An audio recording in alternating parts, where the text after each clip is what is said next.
if you walk out of here with nothing but the following, I will be happy. And the following are 3 words: intention, invention, and beliefs. My belief is that most of us, when we're talking, are talking about inventions. In fact, I have made up some statistics for this, and I've given it some false precision to make it sound even better. 97.5% of all the time that we talk is about invention.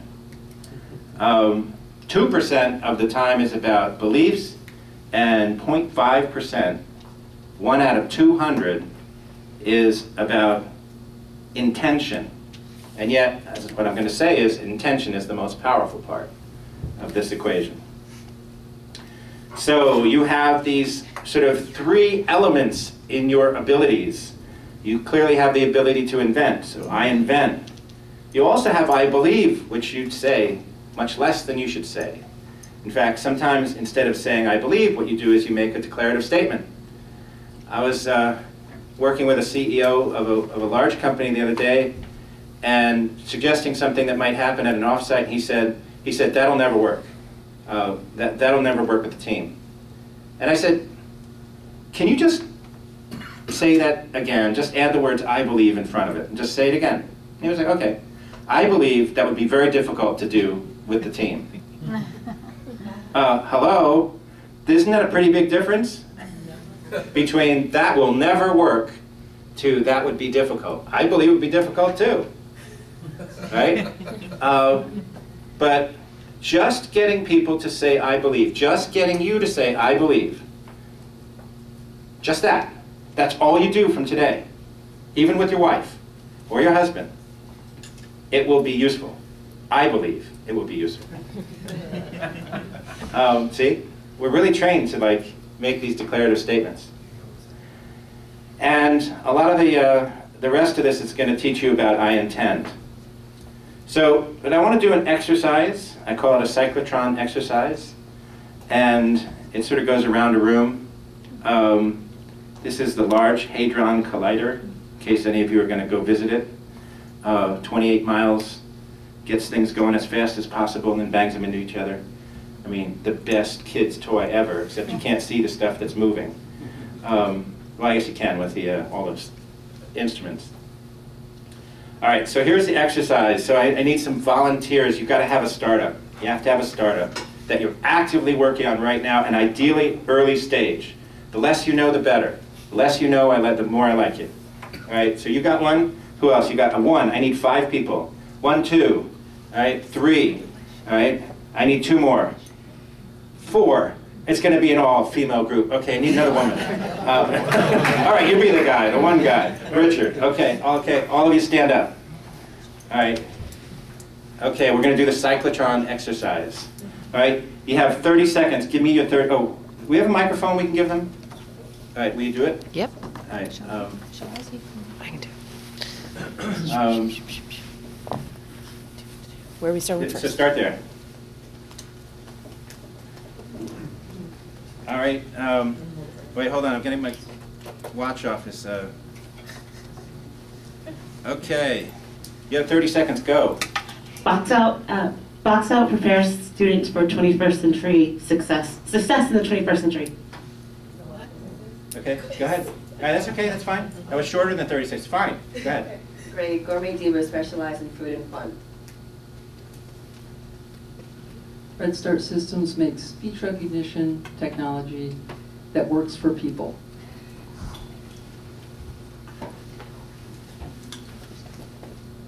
Medicametrics reduces the cost of treatment and diagnosis of prostate cancer, improve the outcomes for patients, and reduce anxiety. Concerts of Humanity help communities form locations for public discourse on philosophy and community issues. All right, now. Okay, here's the test now. You guys keep standing. Keep standing, please. Anybody in the audience, tell me anything any of them said. Gourmet Diva. What? Gourmet Diva. Gourmet Diva, okay. Food and fun. All right, go ahead. Speech recognition. Speech recognition. prostate diagnostics. Right, okay. And connecting communities and people. All right. Now, cool. Now, this is an unusual result that happened here, which is I said you had a 30-second pitch, all right?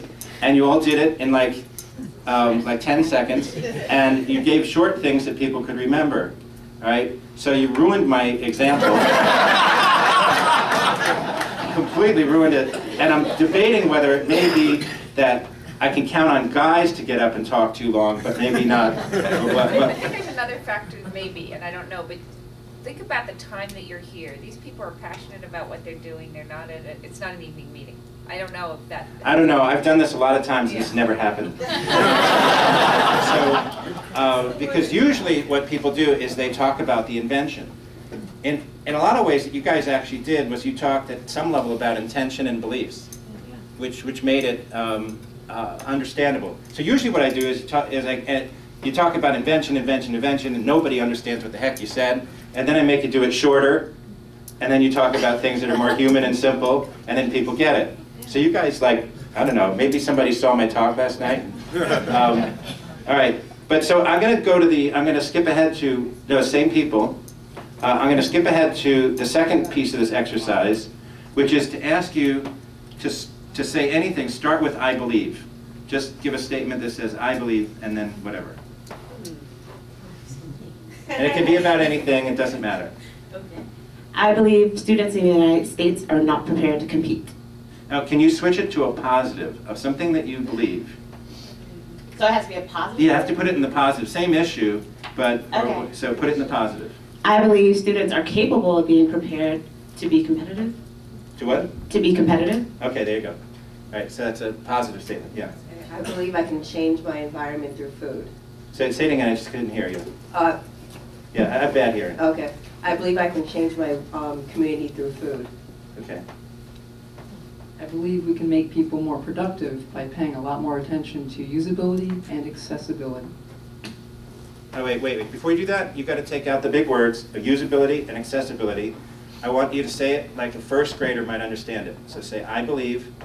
I believe we can make people more productive by making things a lot easier to use and making things easier to use for everyone. Okay. All right. I believe Chris Lafarge, our CEO, has worked his ass off and crawled over the broken glass, and that's why I've gotten involved in the company. All right. No, but tell me something more, though. Something you personally believe. That's what I believe. I believe that. Something you believe about the outside world. He's on the inside world. Well, I believe in any startup company, one of the key things is the people. Okay, yeah. I believe all people yearn for a place that they can go to locally where they can talk about the different ideas they have about their immediate world and the greater world around them. Okay, wait. First grade class now. Say that in simple language, I believe.